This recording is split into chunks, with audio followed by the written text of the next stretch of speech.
The trailer opens up with a map of the continent of Dagda. Shamir Nevrin from Three Houses was born here in the year 1154. Where exactly she's from in Dagda is never explicitly stated in Three Houses, though I can hazard a rough guess that it might have been somewhere in the region that the Kingdom of Arago now occupies, based on the fact that she participated in the Dagda and Brigid War in 1175 at the age of 21, and that Solidus and Thalia are the closest areas to the Brigid archipelago. In the land of Dagda, there are 5 countries. To the northwest, we have the Kingdom of Arago, and in the southwest, the Kingdom of Brezerant. In the south, we have the Kingdom of Saramis, and if we continue southeast, we'll come across Massa, which simply just calls itself that, Massa. It doesn't refer to itself as a kingdom, and it looks a little too small to be an empire, so it'll be interesting to learn what this country's all about. To the northeast, we have the Dagdan Empire, and in the center, connected to them all, we have the capital city of Amalthea, Dagzian. In this next shot, we get an overview of the city. In my last analysis video on Fortune's Weave, I thought that these were just simple bridges for transport, but somebody left a comment that these actually might be aqueducts. Popularized by the Romans, though theorized to have been invented by the Minoans, aqueducts are very, very long bridges that also supply bathing and drinking water to large sources of water, such as lakes. And this checks out because from here we can see 2 large bodies of water here and here, and look what's extending outward from them.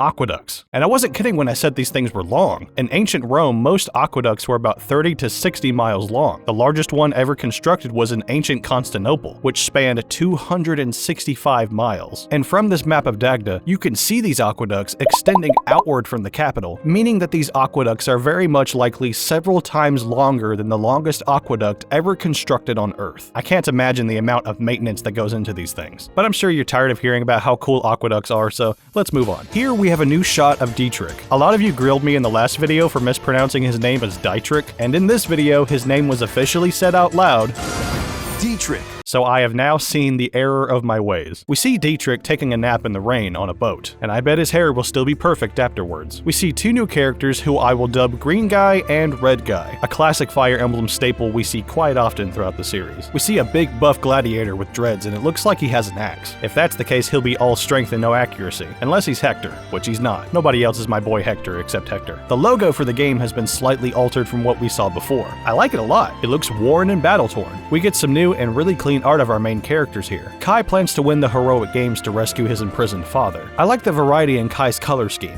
His shirt gives me Wind Waker vibes like Link's lobster shirt. He hails from Ribera Village, which I could not for the life of me find on the map of Dagda, so it might be a village so small and remote that it isn't even marked on the map. He finds some kind of red jewel that embeds itself in his hand, granting him dark magical abilities. According to the Japanese Fire Emblem Twitter account, keep in mind this is roughly translated, he cherishes his family and spends tranquil days with his childhood friends, but on his 15th birthday, the wheels of fate began to turn. He likes moving his body and catching animals. They also put out this tweet that reads, and I quote, "In battle, rides the flying camel to move while leaping over obstacles, racing freely across the battlefield, piercing enemies with a signature spear." Look at all these camels! As of writing the script, this is all the character bio they have out right now, so be sure to follow them and keep up with the latest and poorly translated details on our new characters. I'm not 100% sure where Dietrich comes from, but if I had to guess, I'd say Fodlan, because later in the trailer he's talking about his blade, the Answerer, to Kai, saying that it is the legacy of his forebears passed to him in Fodlan. Notice he said in Fodlan, and not from Fodlan, meaning that he was in Fodlan when he received the blade, and he is seen multiple times on a boat, meaning he might have departed from Imbar and crossed the Lear Sea to reach Amalthea. I'm not sure if Dietrich even cares about winning the tournament so long as he gets to fight plenty of powerful opponents. Dude is just here to throw hands and look good while doing it. Though in the last trailer, he did say, "It is imperative that I face it again. I must cull it with this blade." Notice how he refers to his target as it, meaning he might be hunting a powerful creature, one he aims to cull with his blade, the Answerer. Theodora. Brother, we must stay focused. Theodora rules over the Saramis kingdom as its queen, the Dagdan country to the south. She aims to win the heroic games to fulfill the long-held dream of her homeland, though what exactly that dream is a little vague. In the previous trailer, she said she seeks great strength. Does she seek to win the heroic games to prove her strength, or to be granted greater strength? Only time will tell. I'm not sure exactly where Lita comes from, but I do know she's not here to play around. In the previous trailer, we hear Lita say, "There's a man I hate so much that simply killing him will not satisfy me. We see later in the trailer that she's out for revenge against a man named Lechner, and she wants to do far more than simply end his life. She might be aiming to use the wish of the Divine Sovereign to strip Lechner of his power, humiliate him, or something far darker and or violent. In this next shot of Kai, we can see his eyes have changed from the usual amber color to the color red, the same shade of red as the jewel embedded in his hand. This might mean that in this scene he could be channeling its power, but I went back to that tweet about the flying camel and checked out the gameplay attached to it. It's not in the best resolution, but we can see that Kai's eyes here are red, and when he goes to attack this enemy, we can see that he possesses two crests. His normal Crest of Aben, which I covered in the first video, and the Crest of Gautier, the same crest Sylvain possessed in 3 houses. Perhaps the jewel in his hand is somehow tied to House Gautier. But that's not the only tie to this game that Sylvain has. In the previous trailer, we saw someone wielding a magic gun, and if you watch the B support conversation between Sylvain and Shez, Sylvain literally invents the blueprint for this kind of weapon. I hear you've been pouring through every book on magic you can get your hands on. I had this great idea I needed to do some research for. Wait, what's that diagram? This here is a blueprint I came up with for a new kind of fire orb. You're talking about those flame-flinging siege weapons, right? Because that looks pretty small for a fire orb. Well, that's the point. I want to make it so that our knights can carry one around as easily as they do their swords. Knights don't have the training to use something like that. Right you are. The wielder needs both special training and some natural magical ability to use one, which brings me to my main goal, making it so that anyone can use them, no matter their background. Three Hopes does take place in an alternate universe, but this bit of evidence suggests that he invents the blueprint for this weapon at some point in both universes. We can see the glasses girl from the last trailer and a few new characters as well. The orange-haired character here can be seen in the first trailer, and you can see that their class is Archer. They're even holding a bow in the very next shot. I couldn't find the other two characters in any other part of either of the two trailers, though I do love this guy's heavy armor. It looks really cool, and this pink-haired woman here does have long ears, which makes me wonder if she's somehow related to the Divine Sovereign, who also has pointy ears. In this next shot, you can see Kai and his allies fighting what might be some guards or bandits. Next, we see Lita talking about how much she loves Lechner, alongside two new characters. The blonde one might be this unit here from the first trailer. She looks to be a black magic user. I couldn't find this character anywhere else but here, but I like her white headband. Next, we see Lita alongside 3 other characters. You can find this guy later in the trailer, along with a bunch of details about him too. His name is Sirocco, and his class is Shaman, which seems to be a class that can wield both white and black magic, judging by the skills he has here. He has the Thunder spell, which has 2 range, and hits this armored knight harder than the game's main theme. Now, I'm not very good at naming Fire Emblem skills just by their icons, but even if I was, these look like new icons anyway. But going from left to right,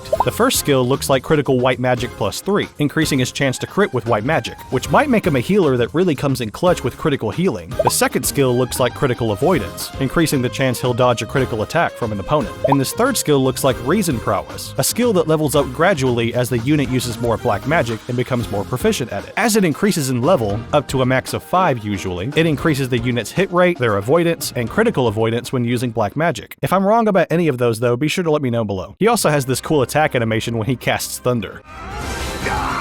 As for this guy, you can find him behind Lita in the first trailer. He looks to be some kind of brigand or warrior. I couldn't find this woman anywhere else in any of the trailers, so I guess she'll remain a mystery for now. Next, we see Dietrich putting away his blade as the crowd in the stands moves around at 5 frames a second. I get it, we gotta save on those resources. Next, we see Theodora standing next to 2 characters. I wish I was one of them. She's talking to someone else off screen who seems to be responsible for the death of her father. You should know if you're a parent in Fire Emblem, you are not safe. Also, it's illegal now apparently. You can see that her portrait here is animated, which isn't the case for everyone in each scene, even the main characters. So animated portraits might be reserved for special moments, or it could be something you can turn on or off in the settings. Personally, I think it's pretty cool. You can actually find both of these characters in the first trailer. While this guy is a sword wielder, I'm really hoping that this is the return of the pirate class. I mean, just look at this guy. He looks like a pirate. Mr. Pompadour with a ring here has his class info off screen, though he does have a shield here and what looks to be the back end of an axe, so he could be a brigand or a warrior. Next, we see Theodora fighting some guy in a mask. He has a purple hand, which he should probably go get looked at. We cut back to Kai, and we see this pink-haired girl. More on her later. Let's talk about free time. We can see what month our free time ends here, and it's called Septem, which isn't any of the months from Fodlan. You can tell because it doesn't have the word moon in it. It looks like you're given a limited amount of turns that you can spend in various ways. Kai is on his way to the arena, but let's pause and take a look at all the details in the UI. First, let's take a look at the bottom left. We can see the current year, date, and time. time. If we assume that Dagda uses the same year count as Fodlan, then this game, or at least this moment in the game, would take place 264 years after the events of Three Houses. You can see your current objective, location, how many turns you have left, as well as your deadline, which not only provides the date, but also the time your free time ends. Which makes me wonder if time will actively be moving as you move around, like in Zelda Majora's Mask, or if time only moves as you spend turns to complete activities. In the bottom right, we see this book icon. At first, I thought this might be for bringing up the menu. After all, the menu in Three Houses was also a book, but I noticed the button for the menu is actually right there. So maybe it's a quick way to save your game, but I'm not really sure why it would take up so much real estate on the screen. In the top right, we have the minimap,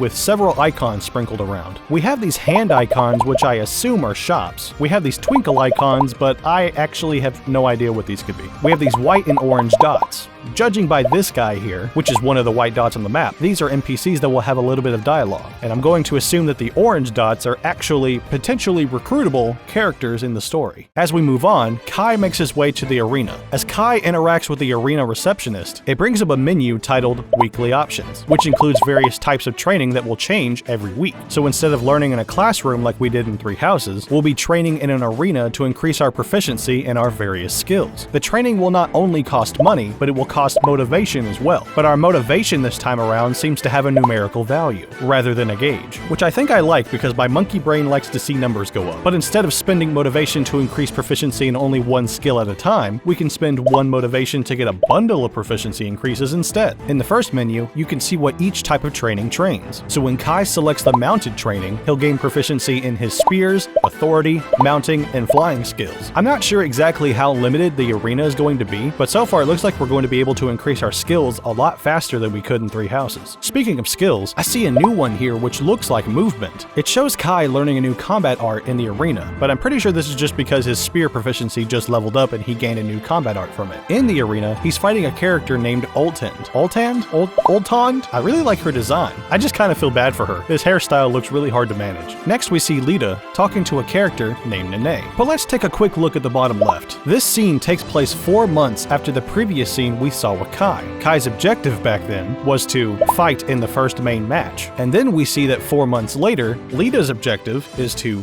fight in the final match, meaning that the heroic games might only take place over the course of 4 months. So there might be a lot more to the story that doesn't involve the tournament. But I might be wrong. It could be talking about the final match of the quarterfinals or the semifinals or whatever. If we look at this menu here, we can see what we need to recruit characters. Success requires meeting certain conditions, likely having a high support ranking with them, or having a high proficiency in a skill that they are interested in, or fulfilling their requests, which is interesting. I wonder if some characters will have side quests tied to them that upon completion will allow you to recruit them, regardless of your support or skill levels. Nene here finds it strange that we want to recruit her, saying that most people find her frightening. How? Next, we see the world map, and holy moly, is there a lot to digest here. But I'll go ahead and try to cover each type of icon I see. This fish icon might be a fishing spot. This minecart icon might be a place where we can gather materials for upgrading our gear or possible crafting. I really miss being able to make our own weapons like in Path of Radiance. I'm not entirely sure what this symbol is. It kind of looks like a feather or a radish. I'm definitely leaning more towards radish. It might be a place where we can gather ingredients to make food, so that later we can cook dishes and increase our motivation. This bag icon might be a place where we can find items and or accessories. Okay, at first I thought these were horseshoes,